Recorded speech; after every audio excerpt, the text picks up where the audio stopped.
மத்திய கிழக்கு வங்கக்கடலில் உருவாகி கிழக்கு திசை நோக்கி நகர்ந்து மேற்கு வங்கம் மற்றும் வங்கதேசத்திற்கு இடையே கரையை கடந்திருக்கிறது இந்த ஆண்டின் முதல் புயலான ரீமால். 26ஆம் தேதி நள்ளிரவில் புயல் கரையை கடக்கக்கூடும் என முன்னரே அறிவித்ததும் மேற்கு வங்கம் மற்றும் வங்கதேசத்தின் தென்பகுதிகளில் அசம்பாவிதங்களை தவிர்க்க மின்சாரம் துண்டிக்கப்பட்டன. மேற்கு வங்கத்தில் சுமார் 1 லட்சம் பேரும் வங்கதேசத்தில் சுமார் 8 லட்சம் பேரும் பாதுகாப்பாக முகாம்களில் தங்க வைக்கப்பட்டிருந்தார்கள்.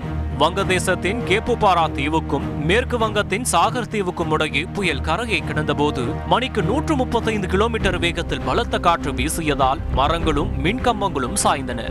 சில இடங்களில் குடிசையின் மேற்கூரைகள் காற்றில் பறந்து சென்றதையும் பார்க்க முடிந்தது.